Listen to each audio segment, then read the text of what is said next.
आगे करते हैं बच्चों। चलो बिना टाइम पास किए हुए, ज्यादा टाइम पास नहीं लेता हूं आपका, हालचाल पूछने में बेटर है। करते हैं अपने टॉपिक पे, इलेक्ट्रोस्टैटिक्स की सीरीज में। लास्ट लेक्चर में मैंने आपको कुछ इलेक्ट्रिक डायपोल से रिलेटेड कोई चीजें पढ़ाई थी, like what is electric dipole, electric dipole moment, torque, then work done, potential energy, electric field intensity due to dipole at a point on axis and equator, ये सारी चीजें की थी। अगर इनकेस आपने नहीं देखा होगा वीडियोस तो प्लीज गो थ्रू दैट, ताकि आपको आगे आने वाली चीजें समझ में आए। आज के लेक्चर में जो मैं डिस्कस करने वाला हूँ आपके साथ वो है electric flux. The point is electric flux. But बच्चों, इलेक्ट्रिक फ्लक्स समझने से पहले एक बहुत इंपॉर्टेंट चीज होती है, एक बहुत इंपॉर्टेंट चीज है, और वो है एरिया। पहले इसको अच्छी तरह से समझ लेते हैं, उसके बाद हम आएंगे फ्लक्स पे। एरिया बहुत इजी टर्म है, कोई प्रॉब्लम नहीं है, आप सब स्कूल लेवल से पढ़ते आ रहे होंगे। एरिया क्या होती है, एरिया आपको पता है, किसी भी बॉडी का सरफेस एरिया कैसे निकालते हैं वो भी आपको पता होगा। बट मेरा क्वेश्चन ये है कि एरिया स्केलर क्वांटिटी है या वेक्टर? चलो come on, try to answer. Area scalar quantity है या फिर वेक्टर? स्केलर और वेक्टर? बहुत लोग आंसर दे रहे हैं scalar. Very good very good. Scalar सबके आंसर स्केलर ही है। Scalar, very good. कभी आपने सोचा भी नहीं होगा इसके बारे में। मैं आपको बताता हूं, ये आपका मिथ है कि एरिया स्केलर क्वांटिटी है। Area is a vector quantity. Area is a vector quantity. ये हमेशा ऐसा ही होता है, पता नहीं क्यों। मैं जब भी पूछता हूँ हर एक क्लासरूम में तो बच्चे यही करते हैं। जहां अगर 10 लोग आंसर दे रहे हैं तो हार्डली उसमें से कोई एक आधा होता है जो वेक्टर बोलता है इसको, अदरवाइज सब के सब स्केलर ही। क्यों स्केलर अच्छा लगता है क्या ये?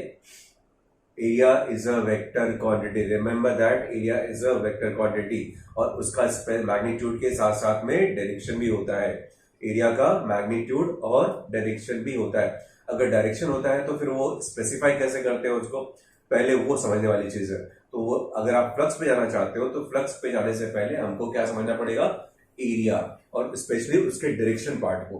मैग्नीट्यूड तो हम निकाल ही लेते हैं, सबसे जो इंपॉर्टेंट चीज है वो समझने वाली बात है एरिया का डायरेक्शन कैसे निकाला जाता है। देखो, सो एरिया के अगर आप डायरेक्शन की बात करते हो, एरिया का अगर हम डायरेक्शन की बात करें तो कैसे फाइंड आउट करते हैं कि सपोज जैसे ये बोर्ड है मेरा, तो बोर्ड का एरिया तो मैं लेंथ इनटू ब्रेड्थ करके निकाल लूंगा, बट जो उसका डायरेक्शन है वो किधर होता है? तो डायरेक्शन स्पेसिफाई करने से पहले आपको बॉडीज को दो पार्ट में क्लासिफाई करना होता है। एरिया का डायरेक्शन फाइंड आउट करने के पहले तो ये लिख लो कि area it's a vector quantity. Vector quantity मतलब definitely it has magnitude as well as direction. अब जब हम डायरेक्शन की बात करेंगे तो इसके लिए आपके पास दो, इस एरिया को हम दो पार्ट में क्लासिफाई कर सकते हैं। एक होता है ओपन सरफेस और एक होता है close surface. Open surface and close surface. Fine. Depending on the open और क्लोज हम एरिया के वेक्टर को स्पेसिफाई कैसे करते हैं। देखो, ओपन सरफेस का मतलब होता है जैसे मेरे पास रेक्टेंगुलर प्लेट हो गया, एक डिस्क हो गई, ठीक है, एक डिस्क है या फिर रेक्टेंगुलर प्लेट है, ये ओपन सरफेसेस है। क्लोज सरफेसेस की मैं बात करूं तो ये क्यूब ले लो, this cube, this is a close surface. एक स्फेरिकल बॉडी ले लो, स्फीयर, स्फीयर या फिर क्यूब, ये है प्लेट, दिस इज डिस्क। इस तरह से बॉडीज को दो पार्ट में क्लासिफाई कर सकते हैं। जितनी भी इन जनरल बॉडीज होती है उसके दो टाइप होते हैं, वो ओपन सरफेस, क्लोज सरफेस। अब ओपन सरफेस और क्लोज सरफेस में डायरेक्शन कैसे स्पेसिफाई करते हैं? एरिया वेक्टर का। अगर सपोज आपको इस जैसे इस प्लेट डिस्क का एरिया वेक्टर फाइंड आउट करना है तो remember that for open surface there are two possibilities. Open surface के लिए देयर आर टू पॉसिबिलिटीज। कौन सी? Perpendicular to the plane pointing outward या फिर perpendicular to the plane pointing inward. मतलब जैसे ये बोर्ड है मेरा, इस बोर्ड का अगर मुझे सरफेस एरिया और एरिया वेक्टर निकालना है तो इसमें मेरे पास दो पॉसिबिलिटीज होगी। इस बोर्ड का perpendicular like this pointing outward या फिर पॉइंटिंग इनवर्ड, दो पॉसिबिलिटीज होती है, आउटवर्ड या इनवर्ड। ऐसे ही इसमें भी होगा perpendicular the plane pointing outward या फिर इस पर इनवर्ड। तो ये एरिया वेक्टर होगा इसका, ये एरिया वेक्टर हो गया, ये एरिया वेक्टर हो गया, ये एरिया वेक्टर हो गया इसका। अब आप बोलोगे कि एट ए टाइम दो direction, yes there are two directions, but आपको चूज एक ही करना पड़ता है। अब जब न्यूमेरिकल सॉल्व करने लगोगे तो आपको दो में से किसी एक को ही कंसिडर करना पड़ता है, and you have to stick with that for the whole numerical. You have to stick with that for the whole numerical. Suppose मैंने इस एरिया का एरिया वेक्टर अगर आउटवर्ड ले लिया तो पूरे न्यूमेरिकल में, पूरे क्वेश्चन में मैं इसी के साथ स्टिक रहूंगा। ऐसा नहीं कि आधे न्यूमेरिकल में मैंने इस वेक्टर को लिया और आधे न्यूमेरिकल में इस वेक्टर को लिया। हाँ, अगर क्वेश्चन चेंज होता है तो मैं फिर इसको ले सकता हूँ, ठीक है, उस टाइम पे मैं इसको ले सकता हूँ। उसी तरह से इसमें भी है, यहाँ पे एक बार आउटवर्ड या इनवर्ड, दो में से कोई भी आप एक ले सकते हो, लेकिन stick with that only for the given numerical. Numerical change हुआ तो आपका मूड कर रहा है कि यार ये बाहर वाला नहीं अच्छा लग रहा है, अंदर वाला अच्छा लग रहा है, तो आप अंदर वाले को ले लो, कोई प्रॉब्लम नहीं है। आंसर उससे भी सेम आएगा, आंसर उससे भी सेम ही आएगा, बट एट ए टाइम इधर आउटवर्ड और इनवर्ड, दो में से एक ही लेना होता है आपको। Fine. So area vector perpendicular to the plane pointing outward और इनवर्ड, आउटवर्ड और इनवर्ड। पॉइंट क्या है इसमें, लॉजिक क्या है, whatever the direction you take, stick with that for the whole numerical, for the whole numerical, not for the next numerical. Next numerical में आप अगर चाहते हो तो चेंज करो, अदरवाइज आप उसको कंसिडर कर सकते हो same direction, but at least for one numerical आपको दो में से कोई एक ही डायरेक्शन कंसिडर करना होता है, ठीक है। अब जो आपको अच्छा लगे बोल लो। बात करते हैं क्लोज सर्फेस की। क्लोज सर्फेसेस में एरिया वेक्टर का सिर्फ और सिर्फ एक ही डायरेक्शन होता है, सिर्फ और सिर्फ एक ही डायरेक्शन होता है, और वो कौन सा होता है, और वो होता है perpendicular to the plane pointing outward. जैसे ये ऊपर वाला सरफेस है तो इसका एरिया वेक्टर यहाँ पे होगा, इसका है तो ये होगा एरिया वेक्टर, इसका निकालना चाहो तो यहाँ पे होगा एरिया वेक्टर, नीचे वाले सरफेस का निकालना चाहोगे तो यहाँ पे होगा एरिया वेक्टर, इधर लेफ्ट वाले का निकालना चाहोगे तो यहाँ पे होगा area vector. So this are the points. तो एरिया वेक्टर कहाँ पे होता है, always perpendicular plane pointing outward. अगर एक स्फीयर है, स्फीयर में इस पॉइंट पे एरिया वेक्टर निकालना तो यहाँ पे होगा, इस पॉइंट पे यहाँ पे होगा, इस पॉइंट पे यहाँ पे होगा, इस पॉइंट पे यहाँ पे होगा। तो एरिया वेक्टर हमेशा perpendicular the plane pointing outward होता है, मतलब क्लोज सर्फेसेस में एक ही डायरेक्शन होता है। क्लोज सर्फेसेस में एरिया वेक्टर का सिर्फ और सिर्फ एक ही डायरेक्शन होता है, और वो है perpendicular plane pointing outward. But open surfaces में दो पॉसिबिलिटीज होती है, आउटवर्ड और inward, but definitely perpendicular to the plane ही रहेगा। और आपको करना क्या है, जो आपको पसंद है वो ले लो, लेकिन उसी डायरेक्शन के साथ आपको पूरा न्यूमेरिकल सॉल्व करना पड़ेगा। नेक्स्ट न्यूमेरिकल में आप चाहो तो चेंज कर सकते हो, but for that given numerical you will have to stick with the same direction. Fine, याद रहेगा। सो फॉर एग्जांपल, चलो अब कुछ एग्जांपल भी देख लेते हैं एरिया वेक्टर कैसे लिखते हैं। मान लो ये एक्स वाई एक्सिस है, ये एक्स वाई एक्सिस है, ठीक है, कोऑर्डिनेट सिस्टम है। मैंने क्या किया है, इसमें एक रेक्टेंगुलर प्लेट रख दिया, रेक्टेंगुलर प्लेट रख दिया जिसका साइज है 3/4, 3 मीटर इंटू 4 मीटर। फाइन, ये मेरा एक्स कोऑर्डिनेट और ये वाई कोऑर्डिनेट। अब मुझे बोला जाए कि find out the area vector, find out the area vector of this given plate. तो सबसे पहले तो मैग्नीट्यूड की बात करें तो मैग्नीट्यूड क्या आएगा, 3 इंटू 4, मैग्नीट्यूड होगा 3 into 4 and that is 12 metre square. ये तो सिर्फ मैग्नीट्यूड हो गया, बट अगर मुझे इसका वेक्टर शो करना हो, वेक्टर नोटेशन बताना हो, तो अब जैसा मैंने बताया एक रेक्टेंगुलर प्लेट है, मतलब ओपन सरफेस है ये। अगर ये ओपन सरफेस है तो इसका एरिया वेक्टर कैसा होगा, perpendicular the plane pointing outward और इनवर्ड, आउटवर्ड और इनवर्ड। इनकेस सपोज मैं इसको आउटवर्ड लूं तो ये कैसा होगा, अलोंग द जेड एक्सिस होगा, isn't it. X Y plane पर अगर आप परपेंडिकुलर प्लॉट करते हो तो उसका डायरेक्शन किधर रहेगा, along the Z axis. But उसमें भी दो पॉसिबिलिटी है, आउटवर्ड और इनवर्ड।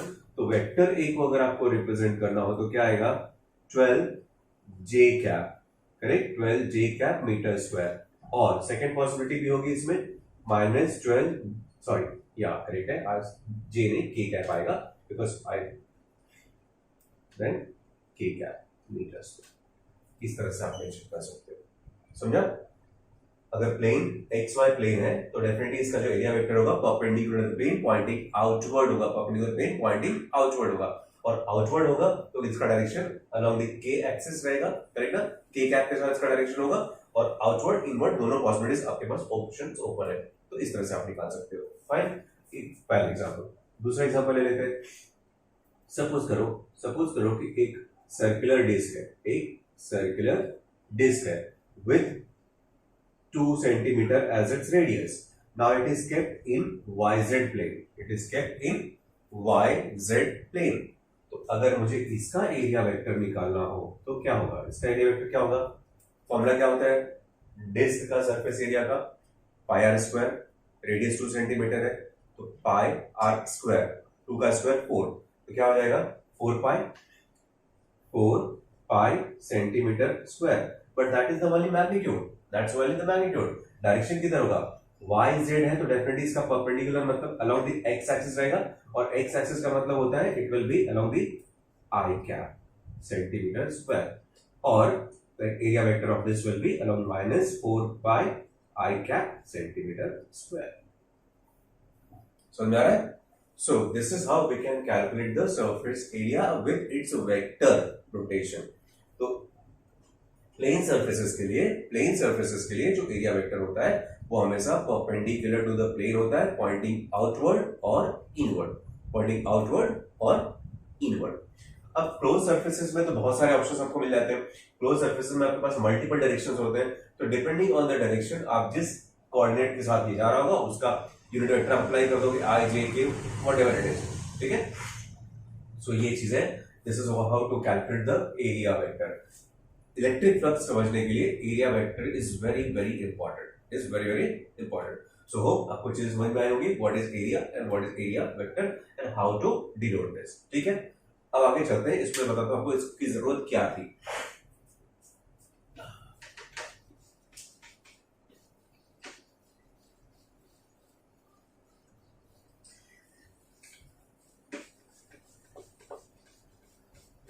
जिसको जो भी नोट करना हो वीडियो को पॉज करो और नोट कर लो. फाइन, ये था हमारा एरिया वेक्टर. अब आते हैं टर्म इलेक्ट्रिक फ्लक्स को समझने की कोशिश करते हैं. What is this electric flux? तो P से इंडिकेट करते हैं.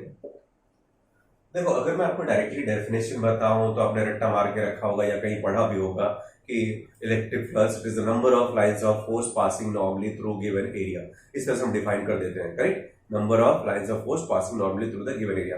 बट उसमें फील नहीं आती है, वो तो रट्टा मारने जैसा स्टेटमेंट हो गया कि ओके, तो आपने फॉर्मूला रट्टा मार लिया, स्टेटमेंट रट्टा मार लिया. But try to understand exactly what is flux. Flux जो होता है ना, बेसिकली वो एनर्जी है. फ्लक्स आपको ये क्या बताता है कि किसी पर्टिकुलर एरिया से कितनी एनर्जी पास हो रही है. फॉर एग्जाम्पल, सपोज ये एक इलेक्ट्रिक फील्ड है. यहां पे एक इलेक्ट्रिक फील्ड मैंने रख दी है.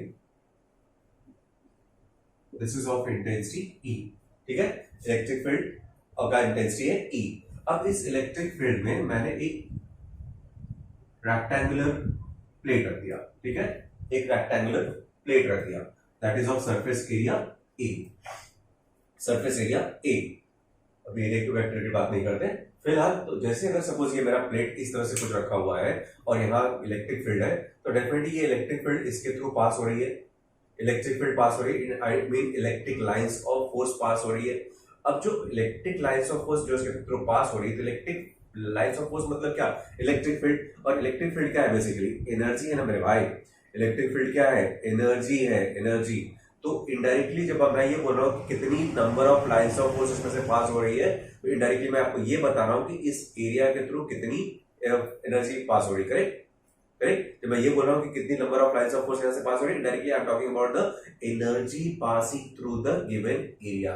तो बेसिकली जो फ्लक्स होता है ना आपका, वो क्या बताता है आपको कि एक सर्टेन एरिया से कितना इलेक्ट्रिक फील्ड, आई मीन कितनी इलेक्ट्रिक फील्ड की एनर्जी पास हो रही है. तो ये जो इलेक्ट्रिक फील्ड की एनर्जी होती है, ये कौन कौन से फैक्टर्स पर डिपेंड करती है.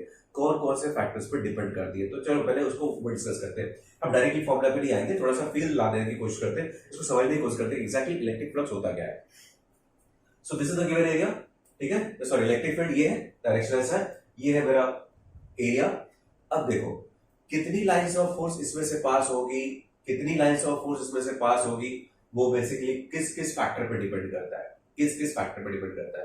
पहला फैक्टर देखो, फ्लक्स मींस बेसिकली अब मैं आपको बताता हूँ, जो डेफिनेशन ऑफ रट्टा मारा है वो आप लिखने के लिए वो एनफ है, बट इलेक्ट्रिक फ्लक्स मतलब होता है basically it is the amount of energy passing through the given area, amount of energy passing through the given area, वो चाहे इलेक्ट्रिक फील्ड की एनर्जी हो चाहे मैग्नेटिक फील्ड की एनर्जी हो, but through the certain area जो energy pass हो रही है उसी का काउंट है इलेक्ट्रिक फ्लक्स।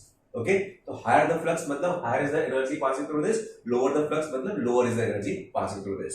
अब ये जो एनर्जी है वो कौन कौन से फैक्टर पर डिपेंड कर सकती है, मान लो पहला ऑप्शन देखते हैं। पहला ऑप्शन, सपोज करो कि एरिया कांस्टेंट है, ठीक है, एक मेरे पास एक फिक्स्ड एरिया है और इसमें से मुझे इलेक्ट्रिक फील्ड को पास करना है। अब अगर मैंने दो इलेक्ट्रिक फील्ड, एक हाई स्ट्रेंथ की एक लो स्ट्रेंथ की, हाई स्ट्रेंथ और लो स्ट्रेंथ, जब इलेक्ट्रिक फील्ड की स्ट्रेंथ लो होगी, सपोज लो इलेक्ट्रिक फील्ड की स्ट्रेंथ है, तो उस समय number of lines of force pass will be very very small, क्योंकि इलेक्ट्रिक फील्ड का value number of lines of force पर डिपेंड करता है या उनकी डेंसिटी पर डिपेंड करता है, इजंट इट? तो अगर इलेक्ट्रिक फील्ड की स्ट्रेंथ लो है मतलब number of lines of force will B widely separated, ऐसा ये वीक इलेक्ट्रिक फील्ड होगी। और एरिया तो मेरा फिक्स्ड है, तो but number of lines of force are widely separated, तो यहाँ पे very few number of lines of force will pass. But comparatively अगर उतने ही एरिया में मैंने एक high strength electric field apply की, हाई स्ट्रेंथ इलेक्ट्रिक फील्ड जब अप्लाई करोगे तो क्या होगा, more number of lines of force will be close and with more the number of lines of force close to each other, that means more the number of lines of force will pass through this. इसका मतलब electric field that is means flux, this energy passing through the given area कहीं ना कहीं किस पे depend कर रही है, इलेक्ट्रिक फील्ड पे। क्लियर? सो पहला फैक्टर इलेक्ट्रिक फ्लक्स किस पे डिपेंड करता है, इलेक्ट्रिक फ्लक्स डिपेंड करता है इलेक्ट्रिक फील्ड इंटेंसिटी पे। Is that clear? और वो भी डायरेक्टली प्रोपोर्शनल है, कॉमन सेंस है। देख रहे हो आप, ज्यादा इलेक्ट्रिक फील्ड तो ज्यादा लाइंस ऑफ फोर्स पास हो रहे हैं, आई मीन ज्यादा एनर्जी निकल रही है। Smaller the electric field lesser the number of lines of force, so smaller will be the flux through that. पहला फैक्टर। दूसरा फैक्टर कौन सा हो सकता है? डेफिनेटली दूसरा फैक्टर मेरा एरिया है। सपोज करो कि अब मैंने इलेक्ट्रिक फील्ड को कांस्टेंट कर दिया, ठीक है, एक कांस्टेंट इलेक्ट्रिक फील्ड यहाँ पे अप्लाई कर दी मैंने दिस वे। अब मैं क्या करूंगा, एरिया को वेरिएबल कर देता हूं, एरिया को वेरिएबल करूंगा। पहले केस में मैंने इतनी बड़ी एरिया ले ली, ठीक है, इतनी बड़ी एरिया। दूसरे केस में मैं क्या करूंगा, इलेक्ट्रिक फील्ड तो वही रहेगी, सेम इलेक्ट्रिक फील्ड, बट मैं अपना एरिया छोटा कर दूंगा। तो किस केस में number of line of force, I mean energy ज्यादा पास होगी? डेफिनेटली फर्स्ट केस में जब सरफेस एरिया आपका बड़ा है तो definitely more the number of lines of force will cross this one, so more is energy passing through this, means more is the flux. But इस वाले एग्जांपल में electric field मैंने वही रखी है, लेकिन सरफेस एरिया मैंने कम कर दिया। Lesser the surface area means lesser the number of lines of force will pass through this, means lesser the energy is crossing through this, and lesser the energy means lesser the flux. तो मतलब कहीं ना कहीं flux किस पर depend करता है, area पे भी। तो पहला पार्ट हमारा ये मिला कि flux is directly proportional to electric field intensity. Second part में आपको कंक्लूजन मिल रहा है कि flux is also directly proportional to the magnitude of area. चलो, ये दो फैक्टर तो है ही बच्चों। एक तीसरा फैक्टर भी इसमें काम करता है। कौन सा तीसरा फैक्टर हो सकता है? तीसरा फैक्टर ये है, प्लेन का जो एरिया का जो आपका प्लेन है, वो प्लेन इलेक्ट्रिक फील्ड के साथ कितना एंगल बताता है, कहीं वो भी मैटर करता है क्या? लेट्स सी हियर, सपोज ये मेरा प्लेन है, ये एरिया का प्लेन है, this palm is the plane, ये फ्रंट साइड का ये प्लेन है। इलेक्ट्रिक फील्ड इस तरह से पास हो रही है, ठीक है, तो डेफिनेटली दोनों के बीच में कहीं ना कहीं कुछ एंगल बन रहा है, करेक्ट ना? ये 90 डिग्री पे फॉल हो रहा है प्लेन पे, करेक्ट? अब इस समय इस पोजीशन में definitely maximum flux will be there, क्योंकि maximum lines of force will pass through this one. But अगर इसी प्लेन को मैं ऐसे टर्न करना स्टार्ट करूं, टर्न होते इस पोजीशन पे पहुंचेगा। जब ये इस पोजीशन पे होगा तो सारी लाइंस ऑफ फोर्स क्या कर रही है, साइड से निकल जाएगी, मतलब एक भी लाइन ऑफ फोर्स इसको क्रॉस नहीं कर रही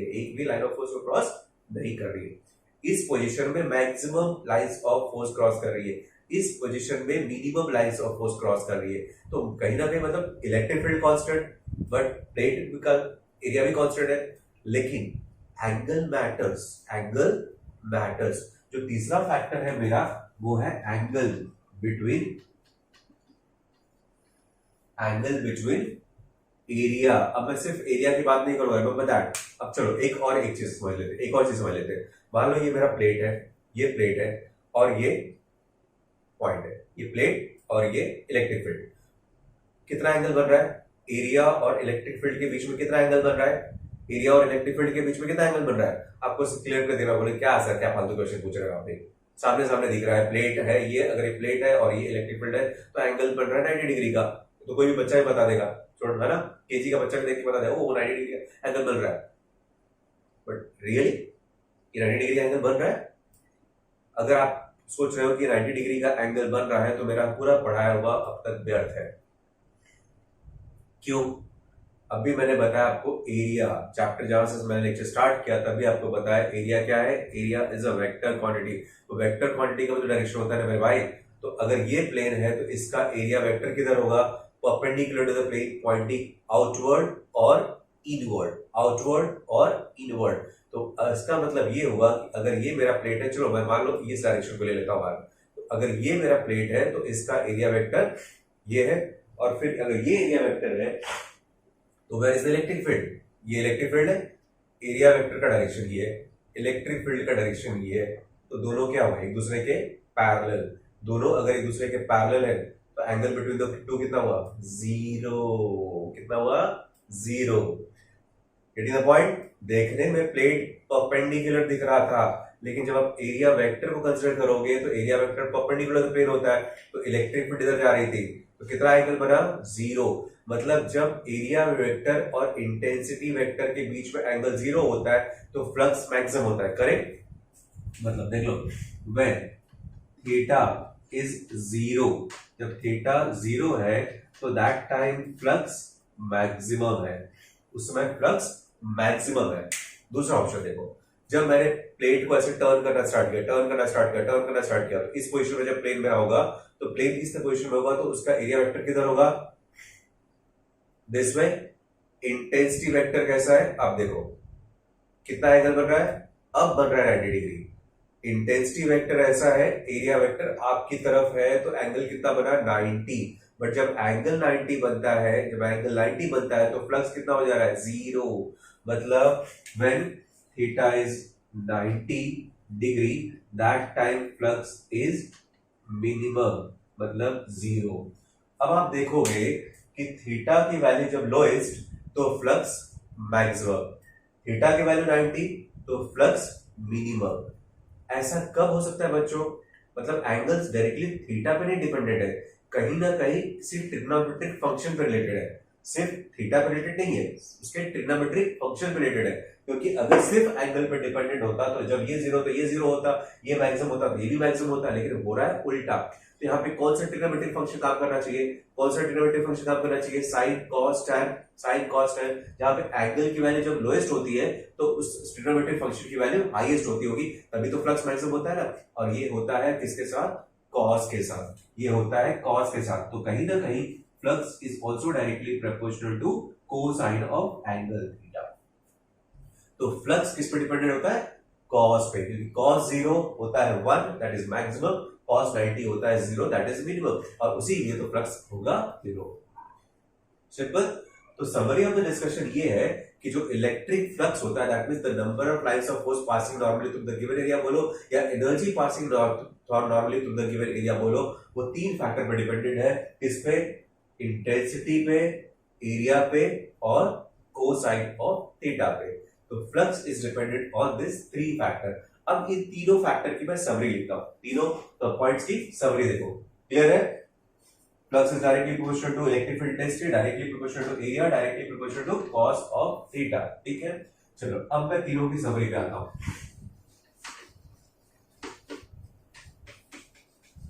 तीनों की समरी पे अगर आप आते हो तो अपना पॉइंट हम ऐसे लिख सकते हैं, रिजल्टेंट क्या है अब बेस पे हमको पता है। Flux is directly proportional to area, flux is directly, sorry, intensity directly proportional to area, flux is directly proportional to cos of theta, where theta is the angle between intensity vector and area vector, angle between intensity vector and area vector। अब तीनों को मर्ज कर दो, तीनों को मर्ज कर दिया तो हम ऐसे लिख सकते हैं E A cos theta, E A cos theta। Clear?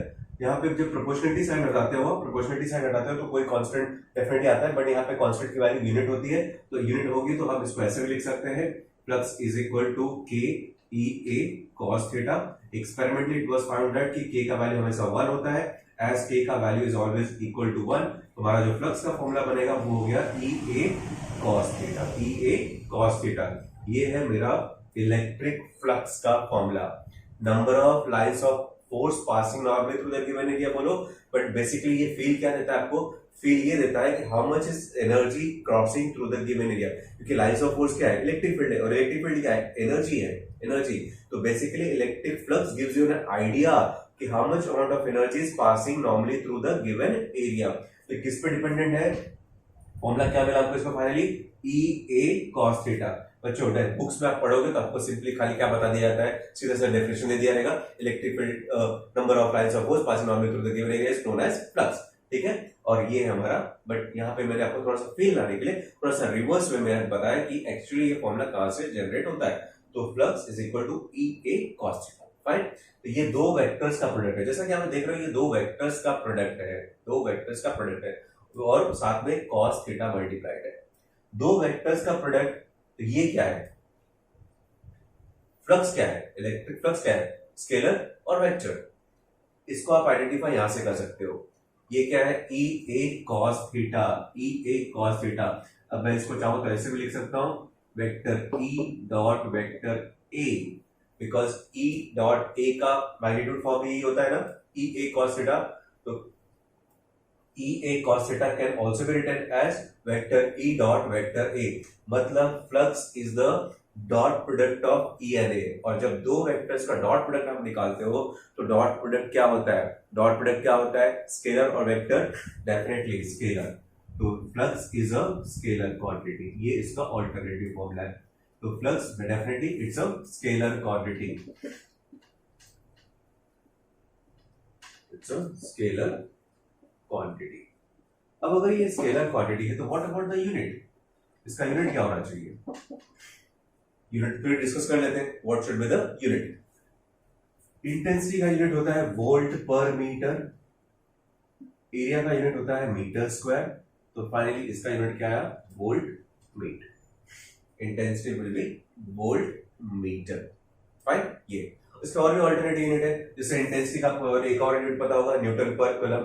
तो अगर मैं यहाँ पे न्यूटन पर कूलम लिखूं इनटू मीटर स्क्वायर लिखूं तो दूसरा एक ऑल्टरनेटिव यूनिट मिल जाएगा न्यूटन मीटर स्क्वायर पर कूलम। सो आप फ्लक्स को किसी भी फॉर्मेट में लिख सकते हो, इधर वोल्ट मीटर और न्यूटन मीटर स्क्वायर पर कूलम। तो बच्चों ये था मेरा आज के लेक्चर का main motto, electric flux, fine, this is electric flux. तो चलो फटाफट, अब होप आपको चीजें समझ में आ गई होगी, और एक दो न्यूमेरिकल्स भी कर लेते हैं ताकि पॉइंट और क्लियर हो जाए कि फ्लक्स को एग्जैक्टली कैलकुलेट कैसे करते हैं, फ्लक्स को एग्जैक्टली कैलकुलेट कैसे करते हैं। वीडियो पॉज करके आप इसको कॉपी कर लो।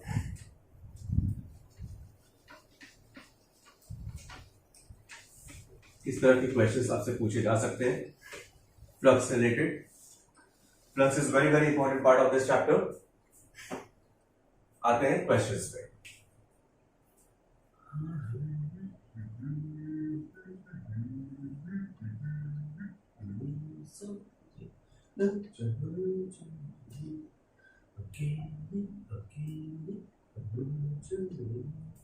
देखो क्वेश्चन क्या है, अगेन इट्स अ, सपोज करो एक्स वाई जेड कोऑर्डिनेट है, ठीक है, एक्स वाई जेड कोऑर्डिनेट है, इसमें एक इलेक्ट्रिक फील्ड मैंने रखी है जो positive side of x axis पे जा रही है, ठीक है, एक इलेक्ट्रिक फील्ड है जो positive side of x axis पे काम कर रही है। इस तरह से इलेक्ट्रिक फील्ड की वैल्यू दी है 3 I cap Newton sorry volt पर मीटर। यहां पे मैंने एक रेक्टेंगुलर प्लेट रखा हुआ है, रेक्टेंगुलर प्लेट जो कि YZ प्लेन में है, और इसका 3/4 साइज है, 3/4 सब ऐसा यूनिट में 3 metre by 4 metre, 3 metre by 4 metre. अब बताओ इस पार्ट में फ्लक्स कितना होगा। चलो वीडियो पॉज करो, ट्राई करो, वीडियो पॉज करो, ट्राई करो।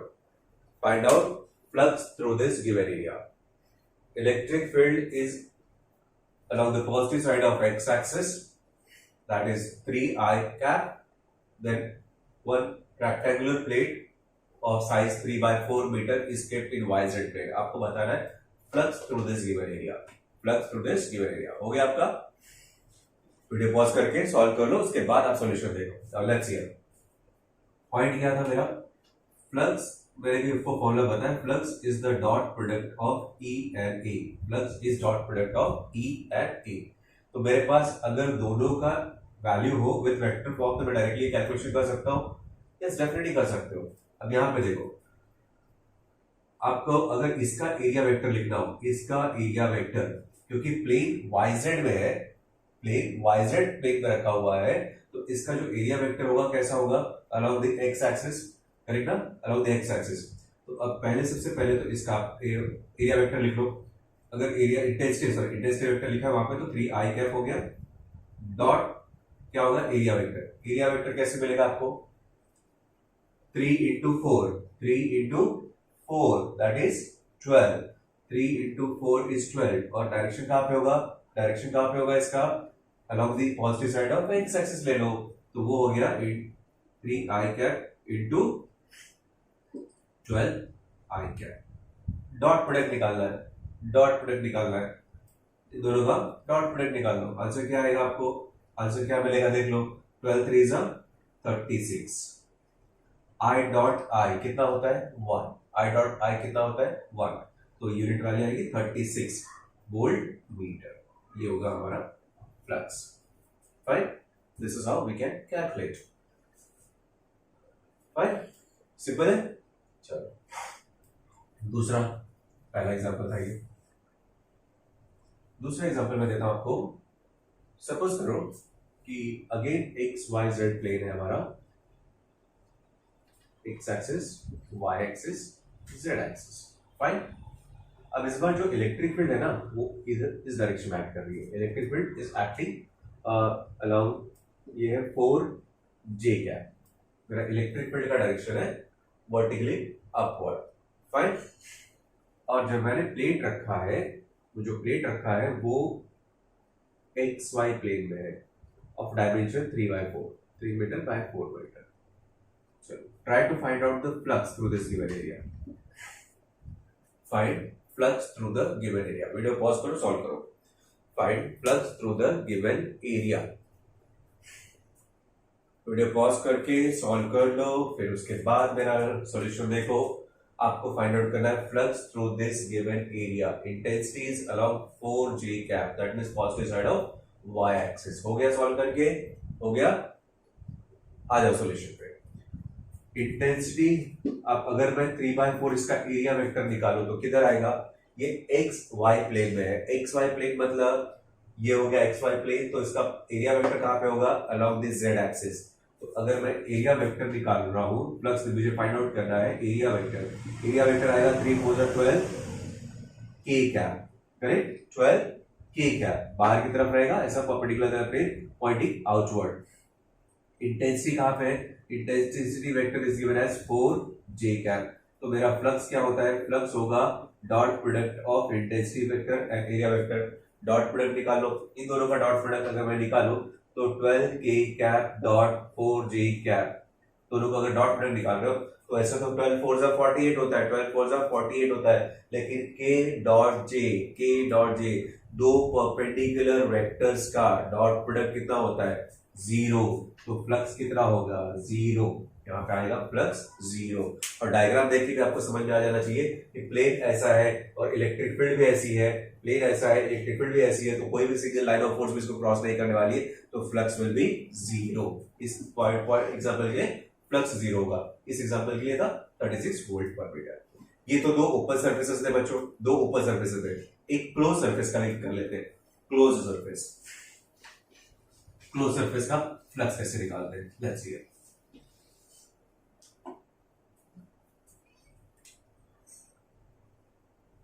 Once again, suppose x, y, z coordinate कुछ ऐसे दिया हुआ है. अब क्या करना है आपको? यहाँ पे मान लो इलेक्ट्रिक फील्ड दी हुई है along the positive side of x axis. Electric field है मेरा 3I कैप, ठीक है? 3I cap volt meter, sorry volt पर मीटर, ठीक है? ये इलेक्ट्रिक फील्ड है। अब इस इलेक्ट्रिक फील्ड में मैंने एक स्फीयर रखा हुआ है, या फिर चलो स्फीयर नहीं, क्यूब ले लेते हैं, ठीक है, एक क्यूब की बात करते हैं।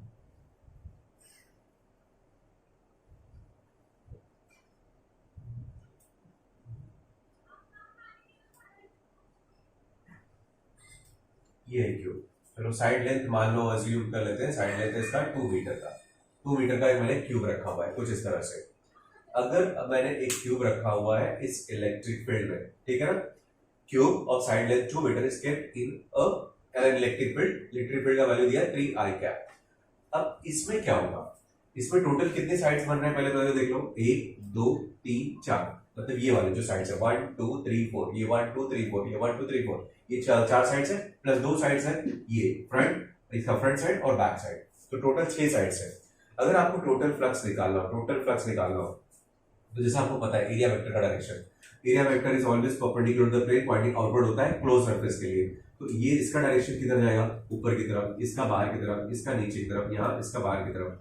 ये चारों डायरेक्शंस, ये चारों डायरेक्शंस, ये चारों डायरेक्शंस में आई का परपेंडिकुलर आएगा, करेक्ट ना, परपेंडिकुलर बनाएगा 90 डिग्री। जब 90 डिग्री का एंगल बनता है तो सिर्फ आपको पता है कि फ्लक्स जीरो हो जाता है।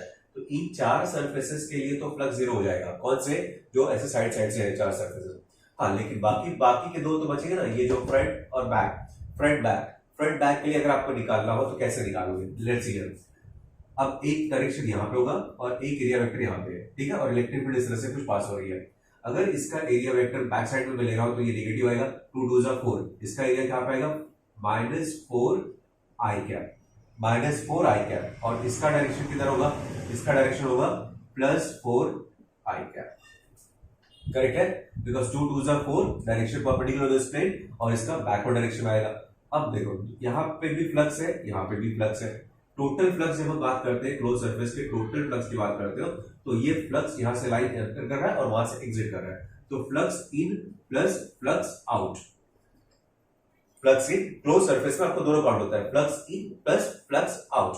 चलो flux in plus flux out के लिए क्या करोगे, फ्लक्स इन का क्या है, E इंटू एक निकालना है, यहाँ पे भी दोनों साइड में करना आपको वही है, intensity vector into area vector का डॉट प्रोडक्ट, इंटेंसिटी और एरिया का डॉट प्रोडक्ट निकालना है। अब यहाँ पे देख लो क्या आएगा, इंटेंसिटी कितना है, 3 I cap, 3 I cap multiply with -4 I cap, plus यहाँ पे इंटेंसिटी वही रहेगी 3 I cap plus area 4 I cap, -4 into 3 क्या बन जाएगा, 12 I cap into I cap is 1, ये -4 into 3 12, I cap into I cap is 1, answer कितना है, 0, आंसर कितना है, 0।